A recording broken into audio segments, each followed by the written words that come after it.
Hi everyone and good morning from Coney Island. I'm gonna spend the afternoon over here at Coney Island visiting the various amusement parks, Nathan's Hot Dogs, maybe the brewery, checking things out. Of course, starting off here with what might be the world's most famous roller coaster, the Coney Island Cyclone.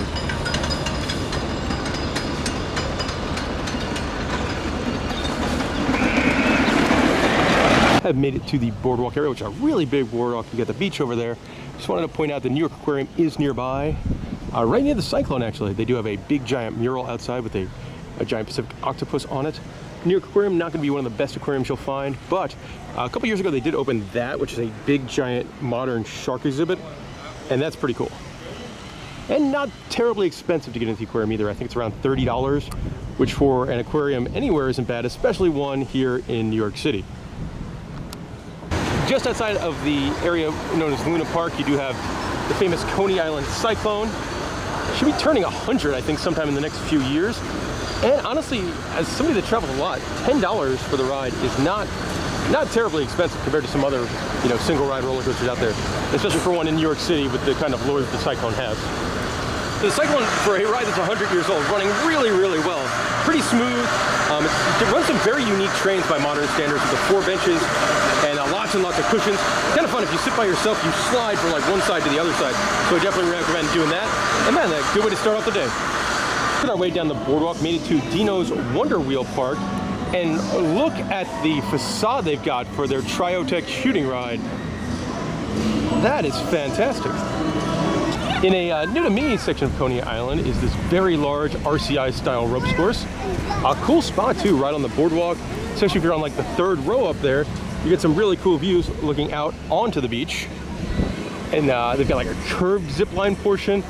And then it looks like over here, they've got 2 pretty good size zip line portions as well. Yeah. Just gotta be careful that this cherry picker doesn't hit you. But yeah, that's a pretty cool looking ropes course. Another thing that's new to me is this area of Luna Park. You got Tony's Express, which is the roller coaster I'm about to ride in a minute or two, interwoven with the Letty's Treasure log flume ride. This section of the park does look really, really good. Very satisfying splash. If it looks familiar, this is the same thing they built at Adventureland in Iowa this past year as well. The trains for Tony's Express are so cool. The roller coaster is named after the founder of Zamperla. A nice, smooth, little family-friendly roller coaster. It was roller coaster number 836 for me. Probably looks great at night with all the lights in the station and the ride. And the log flume, the first drop, the smaller drop, is like a double down drop. From the exit platform of the roller coaster, you do get a really cool view, kind of like an overall view of Coney Island with the Thunderbolt, the Wonder Wheel, all the rides off in the distance. Man, that is a loud lift hill. Right by the new log flume and kind of family mine train style coaster, you got the famous B&B carousel, a very, very old carousel. Not an old building, but a very old classic carousel that's been on Coney Island for quite some time.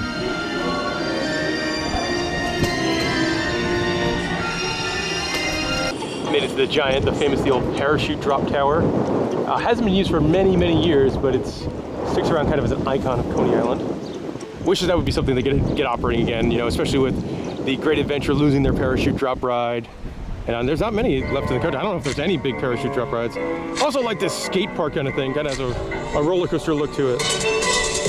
When it comes to baseball, I'm a big fan of the New York Yankees. They have a minor league team here in Coney Island, but they're for the Mets. But I mean, this is quite the deal. On Saturdays, 2 hours of beer, wine, seltzer, and mixed drinks for $50 in the backyard. I think I could, beat the buffet on that one.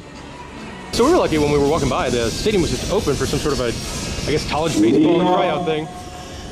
And the view from this minor league baseball stadium where the Brooklyn Cyclones play, really cool. See all the roller coasters out in center field. Now back, number 108. Out in front of the stadium, there's a cool statue of Jackie Robinson and Pee Wee Reese, but I love this. Look at the marketing for the new Teenage Mutant Ninja Turtles movie on the sewer. That's awesome. Outside of the stadium, they've got the 5-foot high water mark from where Superstorm Sandy, it went all the way up here on Coney Island. That was wild. Looking at my watch, seems like it's about beer 30. So figured why not stop at the Coney Island Brewery. As I normally do if I go to a brewery that I'm not used to, I grabbed a flight. Pretty good stuff here. Really like their wheat beers. I had the Beerlini and the Foggy Morning. Both those were pretty excellent. I did not care much for their founder age, but then I really like the barrel aged maple. It's really, really smooth, very 10% beer. But good stuff. On the street side, the Thunderbolt has a really cool vintage sign. There was no chance I was coming to Coney Island and not coming to the corner of Surf and Stillwell to get an original Nathan's Famous hot dog. Of course, this is where Joey Chestnuts wins the hot dog eating competition each and every year, and it's just an institution. And of course, at Nathan's, you've got to get a hot dog. Oh, these fries are so good. It's a $5 hot dog, but it's still a solid hot dog. Giant beer. And then I love the fries with the very interesting fork.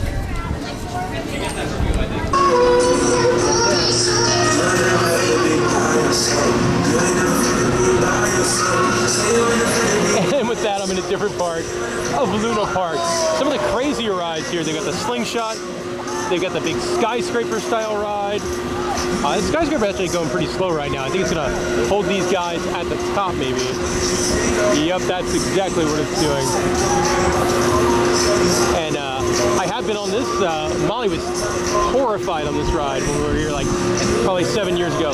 It is a skyscraper ride that is included, or at least it was at that time, with your admission. Like, so if you buy the wristband, this would be included, and that's normally never a thing in any theme park. And even though there's nobody loading, he's holding him up there to terrify him.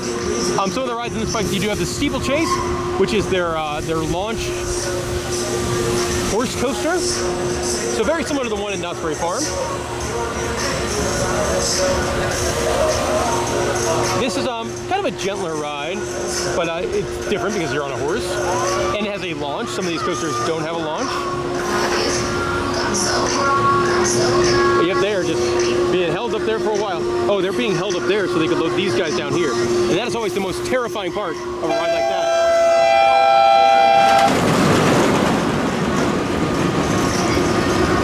And after the launch, it's really kind of a gentle ride on the steeplechase.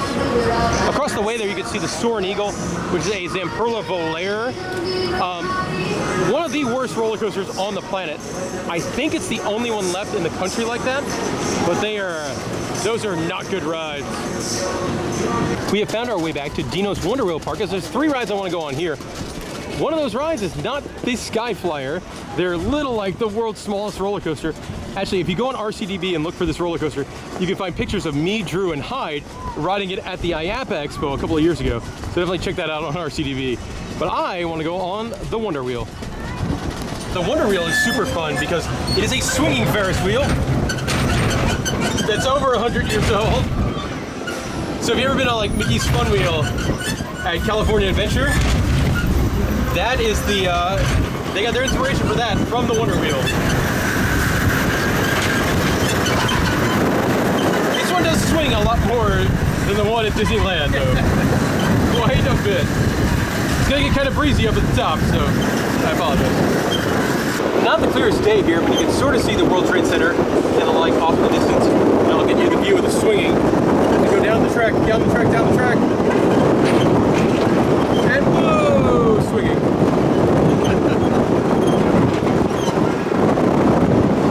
Pretty high up here. Yes, yes indeed. And 100 years old.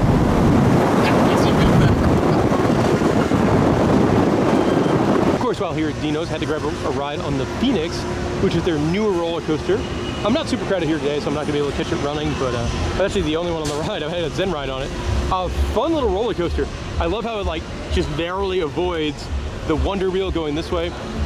Pretty much a rule of thumb here, anything at Coney Island that looks cool, it's probably 10 bucks. So Cyclone, 10 bucks, Phoenix, 10 bucks, Wonder Wheel, 10 bucks, Thunderbolt, 10 bucks. But a good ride, very smooth, very fun. So if you've done like kind of very similar to like the one that's at Dollywood, as far as intensity goes.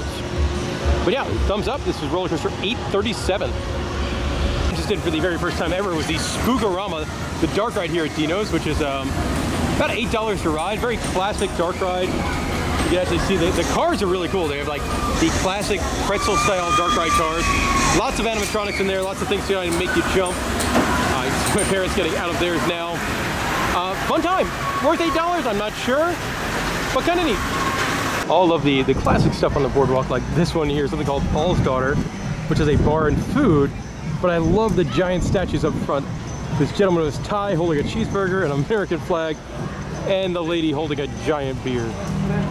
Before heading out, I'm going to take a walk through the largest section of Luna Park. Of course, the main Luna Park area is all owned by the Zamperla company.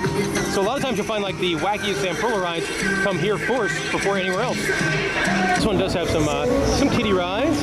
I do like kind of the Venetian gondola themed one over here, where you push the bar up to go higher, you turn it down to go lower. The pirate ship does have the voices of the guys from Coaster Radio on it.